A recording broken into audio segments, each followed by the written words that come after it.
नमस्कार, मैं हूं संजय शर्मा। आप देख रहे हैं 4 PM न्यूज़ नेटवर्क। एक बड़ा सामान्य सा सवाल पूछता हूं मैं आपसे। पहले भी मैंने इसका ज़िक्र किया है कि रावण को किसने मारा? परम शिव भक्त, परम ज्ञानी रावण, उसको किसने मारा? आपको लगता है भगवान राम ने उसको मारा? आप गलतफ़हमी में हैं। और थोड़ा दिमाग को जोर लगाइए कि रावण को किसने मारा? जब आप बहुत सोचेंगे तो आपके मन में ख़्याल आएगा। अगर आप बहुत गहराई से अपनी अंतरात्मा में जाएँगे तो आपके मन में ये विचार आएगा और ये विचार फलीभूत होगा जब आप मनन करेंगे और कहेंगे कि रावण को उसके अहंकार ने मारा, रावण को उसके घमंड ने मारा। जो सोचता था कि पूरी ब्रह्मांड, पूरी दुनिया पे उसका राज है, वो परम शिव जी का परम भक्त है, उसका कोई कुछ बिगाड़ नहीं सकता, लेकिन उसके घमंड ने उसको मार दिया। मैं बहुत विनम्रतापूर्वक क्षमा चाहते हुए अपने प्रधानमंत्री के लिए कहूँगा कि प्रधानमंत्री की जो आज हालत हो रही है, वो उनके अहंकार के कारण हो रही है। प्रधानमंत्री की बॉडी लैंग्वेज में उनके भारतीय जनता पार्टी के नेताओं के बीच जो असंतोष पड़ रहा है, उसके कारण सिर्फ ये है कि उनकी बॉडी लैंग्वेज के कोने-कोने से झलकने लगा है कि उनके अंदर कुछ अहंकार आ गया। एक शेर है, उसकी कुछ लाइनें पूरी तरह मुझे याद नहीं है कि वो बुत जिनमें खुदा होने की बू आ जाती है, वो बुत तोड़ दिए जाते हैं। मतलब जिन मूर्तियों में ये लगने लगता है कि वो खुदा है, वो मूर्तियाँ तोड़ दी जाती हैं। भाव ये है कि अगर आपके अंदर अहम ब्रह्मास्मि तो ठीक है कि मैं ब्रह्म का अंश हूँ, लेकिन मैं ही ब्रह्म हूँ ये भाव आने लगे, तो ईश्वर को ये मंज़ूर नहीं होता है। मैं बायोलॉजिकल नहीं हूँ, मुझे ईश्वर ने किसी ख़ास मकसद के लिए भेजा है। और जब पार्टी के चाटुकार अध्यक्ष जेपी नड्डा कहते हैं कि वो देवताओं के देवता हैं, तो प्रधानमंत्री को उसी समय टोकना चाहिए कि नहीं, मैं एक साधारण इंसान हूँ, ऐसा मत कहो। और फिर इस घमंड का बढ़ते-बढ़ते ये चरमोत्कर्ष जो होता है, जो पीक होता है, वो यहाँ तक पहुँच गया कि अब भारतीय जनता पार्टी की जो बगावत थी, वो सामने आने लगी। इस घमंड का पीक यहाँ तक पहुँच गया कि भारतीय जनता पार्टी के अंदर जो बड़े से बड़े नेता थे, उनके अंदर ये बात आने लगी कि नरेंद्र मोदी के रहते अब बहुत ज़्यादा विकास पार्टी का नहीं हो सकता। सबको यकीन था कि कोई भी जादू करेंगे लेकिन 400 पार करा देंगे। गोदी मीडिया जिस कॉन्फिडेंस के संग नारे लगाती थी अब की बार 400 पार, और प्रशांत किशोर जैसे जो बहुत आंकड़े में माहिर माने जाते हैं, वो आके कहते थे कि नहीं भाई, अब की बार 400 पार, निश्चित रूप से 400 पार। तो लोगों को लकी यकीन था कि प्रशांत किशोर इतने बढ़िया आइडियल टाइप के आदमी हैं, वो कह रहे हैं तो 400 पार तो होने ही होने हैं। बाद में लोगों ने बताया कि पता चला कि प्रशांत किशोर को शायद कोई ईडी का नोटिस चला गया था। बेशुमार दौलत उन्होंने इकट्ठे करी है, तो वो तोते की तरह बीजेपी जो चाहती थी उसकी भाषा बोलने लगे। और फिर जब सीटें बहुमत से दूर हो गई, तो भारतीय जनता पार्टी की संसदीय दल की बैठक नहीं बुला पाए मोदी जी। उनको लग रहा था कि संघ के बारे में उनके इशारे पर जेपी नड्डा ने जो बयान दिया कि अब हमें संघ की जरूरत नहीं है, वो वही अहंकार वाला बयान था जिसकी मैं बार बार जिक्र कर रहा हूं कि अब हमें किसी की जरूरत नहीं है, मैं साधारण इंसान नहीं हूं, मैं ईश्वर का दूत हूं। और उसके बाद संघ ने भी अपने थोड़े पांव खींचे। जिस समय पूर्ण बहुमत की सरकार नहीं बनी, उसके बाद की रस्साकशी आपको मालूम है। जिस किसी भी नेता ने पार्टी के अंदर सिर उठाने की कोशिश करी, उसका सिर कुचला गया। और प्रधानमंत्री जी और अमित शाह जी फाइल बनाने में बड़े एक्सपर्ट हैं, इंटेलिजेंस में बड़े एक्सपर्ट हैं कि आपने कभी कोई, आपकी 7 पीढ़ियों ने कोई गुनाह किया हो, कोई चोरी चकारी की हो, तो उनकी फाइल में वो दर्ज होगा। गडकरी का ऐन मौके पे जब वो प्लानिंग करने में कुछ व्यस्त थे कुछ चीजों को लेकर, जब वो इस बात की रणनीति बना रहे थे कि 17 सितंबर के बाद परामर्श मंडल में मोदी जी को जाना चाहिए या नहीं जाना चाहिए, उसी समय उनके बेटों की कहानी सामने आ गई। उसी समय सामने आ गया कि उनके बेटों की कंपनी थोड़े से पैसों से शुरू हुई, कैसे हजारों करोड़ की कंपनी बन गई। तब पूरे देश में सवाल खड़ा हुआ कि नेताओं के बच्चे क्यों इतने अमीर होते हैं, चाहे वो अमित शाह का बच्चा हो और चाहे वो नितिन गडकरी का बच्चा हो। ज़ाहिर है ऐसे सवाल उठने भी चाहिए। ये कोई न्याय संगत बात नहीं है। ये कोई तर्कपूर्ण बात नहीं है कि नेताओं के बच्चों के पास इतनी बेशुमार दौलत होती रहे और आम आदमी गरीब और गरीब और गरीब होता चला गया है। और फिर नितिन गडकरी के खिलाफ जो कहानी हुई, नितिन गडकरी का दर्द छलक के आया, कहा कि मेरे खिलाफ पेड न्यूज़ पैसे देके न्यूज़ मैनेज कराएगी। अब आप सोचिए, मोदी सरकार का कैबिनेट मिनिस्टर कह रहा है कि मेरे खिलाफ पैसे देके मेरे खिलाफ खबरें छपवाई गई। ये इससे बड़ा सरकार के ऊपर क्या कोई दूसरा आरोप हो सकता है? ये राहुल गांधी ने नहीं लगाया, ये अखिलेश यादव ने नहीं लगाया, ये लालू यादव ने, तेजस्वी ने नहीं लगाया ये आरोप। ये आरोप मोदी सरकार के कैबिनेट मिनिस्टर ने लगाया कि मेरे खिलाफ साजिशन खबरें छपवाई। तो कश्मीर से कन्याकुमारी तक भारतीय जनता पार्टी में एक संदेश तो साफ चला गया कि गुजरात लॉबी अब उन सब लोगों को ठिकाने लगाना चाहती है जो साहब की शान में गुस्ताखी कर सकते हैं। गुजरात लॉबी उन सबको किनारे करना चाहती है जो प्रधानमंत्री पद के लिए साहब के बाद अमित शाह की राह में रोड़ा बने रहते हैं, भले वो योगी आदित्यनाथ पर काबू ना पा रहे हों, क्योंकि योगी आदित्यनाथ बहुत ताकतवर की श्रेणी में आ गए हैं। हिंदुत्व का बड़ा वोट उन्होंने जुटा लिया है और अब वो ठाकरों के भी बड़े नेता बन गए हैं। लेकिन बाकी नेताओं को धमकाने के लिए जिस तरह गडकरी कांड खोला गया, उसने खलबली पैदा कर दी। और प्रधानमंत्री के ऊपर यह हमेशा आरोप लगा कि आप पूरी दुनिया में घूम आते हैं, लेकिन देश का एक राज्य है मणिपुर जिसका मां भी आपके मुंह से नहीं निकलता। अब सोचो, ये कितनी शर्म की बात है कि भारत के एक राज्य में 2-2.5 साल से हिंसा हो रही है। सैकड़ों महिलाओं का बलात्कार किया गया, सैकड़ों लोगों की हत्याएं कर दी गई। उस राज्य की गुंडागर्दी का, दहशत का यह आलम है कि वहां के चीफ सेक्रेटरी रहे सिद्धार्थ जी ने मुझे बताया, मेरे इंटरव्यू में बताया कि जब मैं चीफ सेक्रेटरी था तो आधे घंटे तक मेरे घर के बाहर गोलियां चलती रही, गवर्नर के घर पे बम फेंक दिए जाते रहे। अब आप सोचो कि किसी विपक्ष के राष्ट्र में इतना होता। कलकत्ता में एक कोई घटना हो जाती है तो दिन भर गोदी मीडिया चैनल उस पर कई कई दिन चलाता रहता है। भाजपा के प्रवक्ता टसुए बहने आ जाते हैं, रोने ला आ जाते हैं। लेकिन मणिपुर के नाम पर खामोशी छा गई, जैसे मणिपुर इस देश का हिस्सा ही नहीं हो। और फिर जब पूरी अंतर्राष्ट्रीय स्तर पर बेइज्जती हो गई, प्रधानमंत्री को भी लगा कि शायद अब उनका रिटायरमेंट प्लान की बात हो जाए 17 सितंबर के बाद, उनके 75 साल के बाद आंतरिक दबाव बन जाए, उन्हें छोड़ना पड़े तो कम से कम उनके खाते पे ये ना लिखा जाए कि वो मणिपुर जाने की भी हिम्मत ना जुटा पाए। तो चलो एक ट्रिप मणिपुर की भी कर लेते हैं।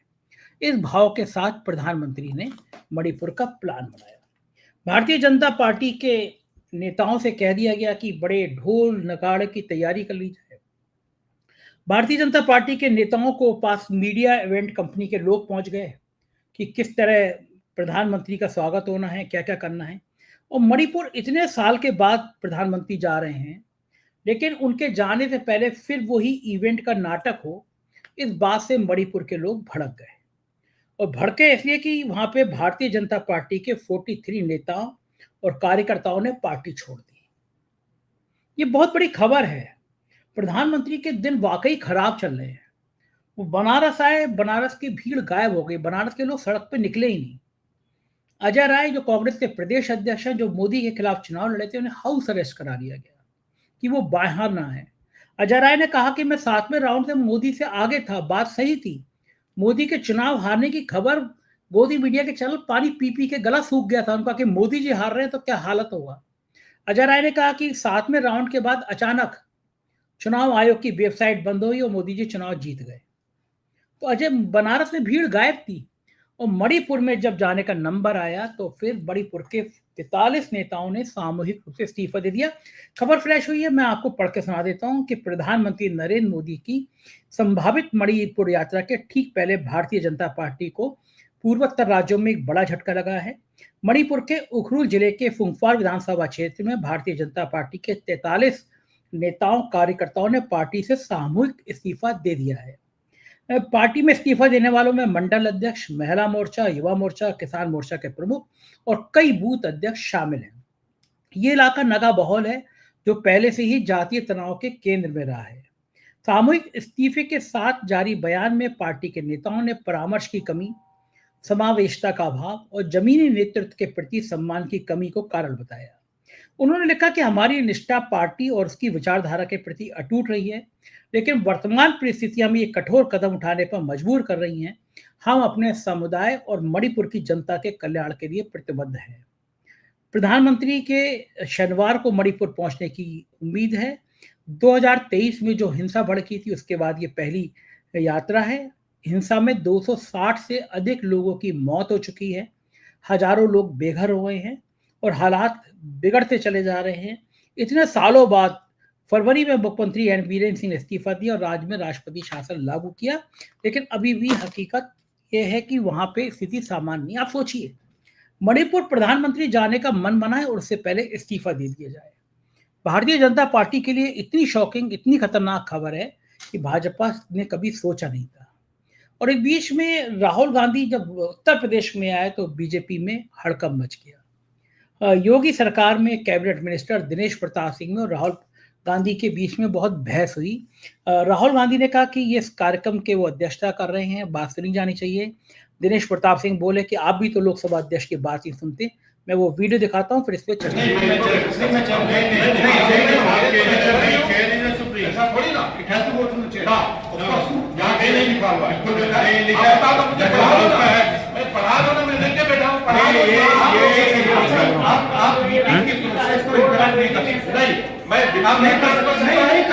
अरे भाई परिधि के बाहर कोई जाएगा तो आपको कहना कि I would like to speak, I would like to speak ना। यस, अगर गलत प्रोसीडिंग होगी तो मैं गलत प्रोसीडिंग होगी तो मैं आपके टेरेस में नहीं मान लूंगा। अगर प्रोसीडिंग गलत दिशा में जाएगी, मैं कह रहा हूँ कि अगर ये परिधि में है, दिशा की बंद है, करो ना। आप सुनिए। तो ये मीटिंग में दिनेश प्रताप सिंह राहुल गांधी के बीच में बैठे हुए थे, तीखी बहस हुई। दिनेश प्रताप सिंह पहले कांग्रेस पे थे, कांग्रेस ने उन पे बहुत मेहरबानी करी है, 16-17 गनर दे रखे थे, लेकिन फिर अमित शाह ने उनको तोड़ा, अपनी टीम में लाए। और योगी आदित्यनाथ उनसे प्रसन्न नहीं रहते, क्योंकि योगी आदित्यनाथ उनके विरोधी अदिति सिंह जो विधायक हैं उनको शेल्टर देते हैं। हर जिले की ये कहानी है, एक जिला दिल्ली के करीब, एक नेता दिल्ली के करीब और एक नेता उत्तर प्रदेश के करीब। उधर बहुत मजेदार किस्सा हुआ।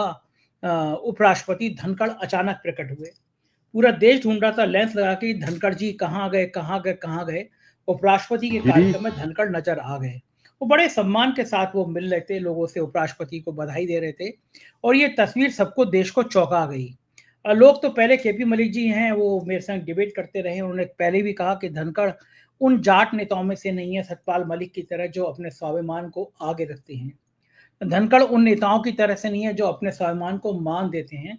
धनखड़ धनखड़ हैं, वो कभी भी कंप्रोमाइज कर लेते हैं।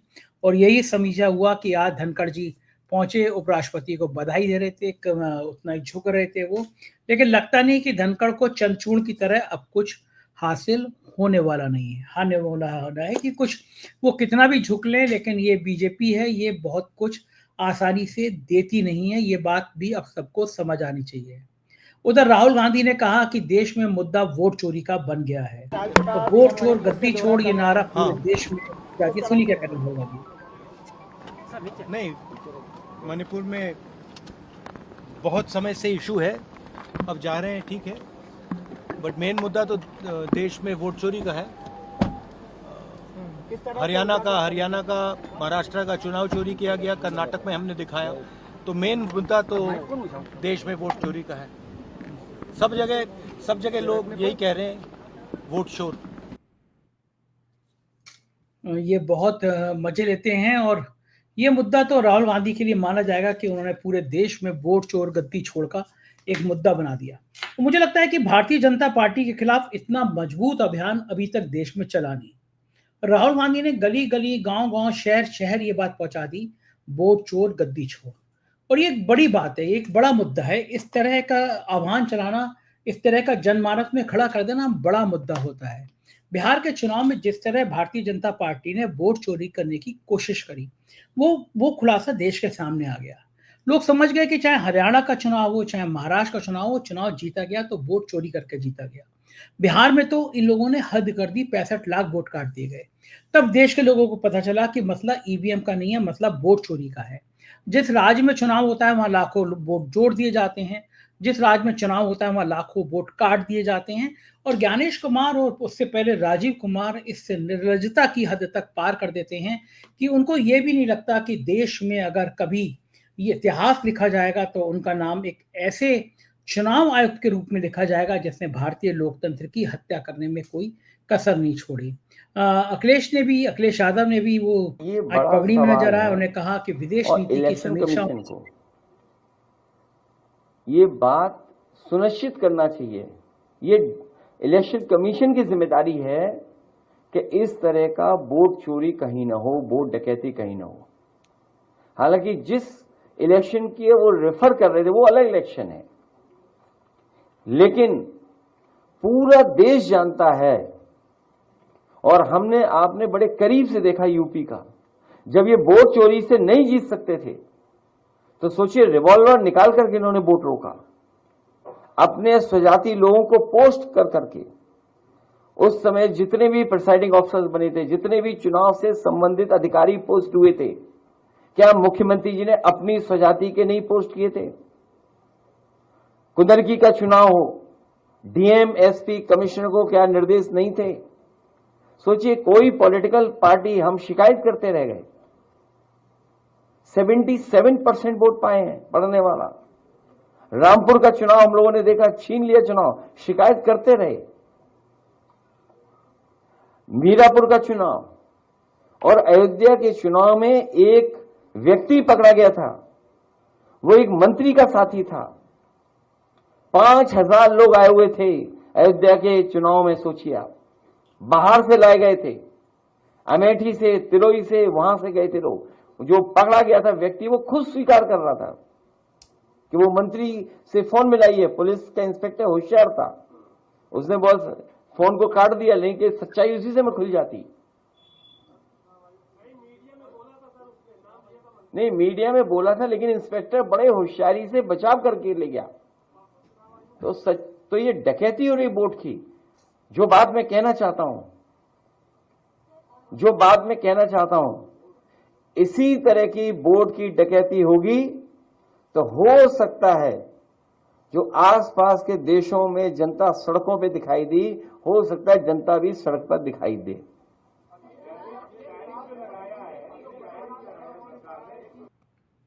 देखिए, बहुत बड़ी बात कही है अखिलेश यादव ने, जो भारतीय जनता पार्टी के अंदर भी बेचैनी पैदा कर रही है, क्योंकि भारतीय जनता पार्टी भी जानती है कि उसने कितने कुकर्म किए हैं, किस तरह वोट चोरी कराई है, किस तरह बेरोजगारों के नाम पर बड़ी फौज इकट्ठी हो गई है, किस तरह किसानों का आंदोलन हुआ है। ये सारी चीजें बीजेपी जानती है, तो बड़ी फौज इकट्ठी कर ली है इस तरह उसने अपने विरोध में। अखिलेश यादव ने ये कहा, इशारा किया कहीं ऐसा ना हो ये आंदोलन, ये गुस्सा बढ़ता चला जाए तो फिर पड़ोसी देश में जो हो रहे हैं वो हमारे देश में भी ना हो जाए। विदेश नीति को लेकर प्राथमिकता ये होनी चाहिए कि जो हमारे पड़ोसी देश हैं उसमें शांति हो, और जो बॉर्डर्स हैं उसके आसपास शांति हो। ये पहली प्राथमिकता भारत सरकार की होनी चाहिए। और भारत सरकार अपनी विदेश नीति पे कई बार असफल हुई है, हमने आपने देखा है। वहां की इंटरनल पॉलिटिक्स में इंटरनल क्या क्या हुआ है उसमें बहुत सारी स्टोरीज आ रही हैं, क्योंकि सोशल मीडिया के समय पर कोई बाउंड्रीज नहीं है। एक पहलू देख करके कोई हम निर्णय नहीं ले सकते हैं। वहां और भी कई सवाल थे, गरीबी के, बेरोजगारी के, महंगाई के, और जो जिस जनरेशन के बारे में बात हो रही है वो लोग भी कुछ सोशल मीडिया में चीजों को प्रोपोगेट कर रहे थे। तो बहुत सारी चीजें हैं जिनको किया जा सकता है एक साथ जोड़ करके, लेकिन हमारा देश और खुशहाल हो। हम सब यहाँ बैठे लोग हैं जो भविष्य अच्छा देखना चाहते हैं, P for progress. Akhilesh Yadav ने साफ कहा कि हम सब देश को अच्छा देखना चाहते हैं, लेकिन सरकार की भी जिम्मेदारी है। बात बिल्कुल ठीक है कि सरकार की भी जिम्मेदारी है कि लोगों के बीच असंतोष ना बढ़ने दे, लोगों के बीच गुस्सा ना बढ़ने दे। किसान हो, बेरोजगार हो, अल्पसंख्यक हो, ये सब देश की आत्मा है। सरकार को नीति उद्योगपतियों के पक्ष में नहीं, आम आदमी के पक्ष में बनानी चाहिए। आखिर 80 करोड़ लोगों को 2 वक्त का राशन देके आप कब तक जिंदा रह सकते हैं? उनके लिए रोजगार को उपलब्ध करानी चाहिए, उनको बिजनेस के साधन उपलब्ध करानी चाहिए, उनका जीवन स्तर कैसे बढ़े इसके ऊपर बात करना चाहिए। लेकिन प्रधानमंत्री का सारा फोकस इस समय अपनी गद्दी बचाने को, कुर्सी बचाने को लगा हुआ है। जिस तरह उन्होंने कल मोहन भागवत की तारीफ में ये लंबे-लंबे लेख लिख के उसे समझ आ गया कि प्रधानमंत्री डरे हुए हैं। आप क्या सोचते हैं इस बारे में मुझे ज़रूर बताइएगा। आपकी राय का मुझे इंतज़ार रहेगा। चैनल को सब्सक्राइब और जॉइन करिएगा। बहुत-बहुत शुक्रिया। Thank you.